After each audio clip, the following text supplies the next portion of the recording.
ఉద్యోగులు కూడా ఈ లేబర్ కోడ్స్కి వ్యతిరేకంగా trade unions national trade unions ఇచ్చే ఉద్యమంలో ఏపీ ఎన్జిఓ అసోసియేషన్ కూడా భాగస్వామ్యం కావాలని వారికి రిక్వెస్ట్ చేస్తూ ఒక పక్కన ప్రైవేటీకరణ, మరో పక్కన కార్పొరేటీకరణ, మరో పక్కన మతం కులం పేరుతో ఈ దేశాన్ని విచ్ఛిన్నం చేసిన చరిత్ర ఉంది. అలాంటి చరిత్రను మళ్ళీ పశ్చిమ గోదావరి జిల్లాలో ఆంధ్రప్రదేశ్లో ఏపీ అనేక అనుబంధ సంఘాలు కూడా మీతో వెన్నుంటి ఉంటాయని ప్రభుత్వ విధానాలు ఇస్తుందని సందర్భంగా తెలియజేస్తూ రాబోయే నూతన కమిటీకి మరొకసారి సిఐటియు పక్షాన కానీ ఉపాధ్యాయులకు కానీ ఏదైనా ఉద్యమం చేయాలంటే ఎర్ర జెండాల్లో తెల్ల జెండాల్లో 3 జెండాలు డిసెంబర్ 1వ వారంలో జరిగింది. నాతో ఏమన్నా మాట్లాడించరా నేను వచ్చి 2 నిమిషాలు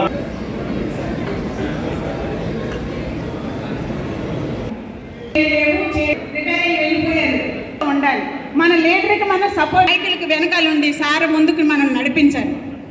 ఏదైనా మీటింగ్కి రమ్మంటే పని ఉంది అంటారంటే అలాగే పండించే వాళ్ళు ఉండాలి. అలాంటి నాగర్ సార్కి మీ అందరూ పెద్ద ఎత్తున ఉన్నారు. మన చోడగిరి శ్రీని గారు అన్ని విషయాలు సహాయ సహకారాలు. కార్మికుల ఉద్యమ వివిధ సంఘాల నాయకత్వానికి, కార్మిక సంఘ నాయకత్వానికి, పెన్షన్ సంఘ నాయకత్వానికి హాజరైనటువంటి వివిధ డిపార్ట్మెంట్ నుంచి హాజరైనటువంటి ఉద్యోగులందరికీ, కార్మికులందరికీ, పెన్షనర్స్ అందరికీ కూడా ప్రోగ్రెసివ్ డెమోక్రటిక్ ఫ్రంట్ సీతారామరాజు నడి ఆడినటువంటి ఈ నేల మీద మన ఉద్యమ రథసారథి సాగాలి రోజున అడుగుపెట్టి ఈ నూతన పశ్చిమ గోదావరి జిల్లాకి మరొక ఉద్యమ సంస్థని కొత్తగా ఏర్పాటు చేయడానికి వచ్చినటువంటి అతిపెద్ద మహారాజులందరికీ కూడా పీడిఎఫ్ తరఫున నమస్కారాలు తెలియజేస్తా ఉన్నాం.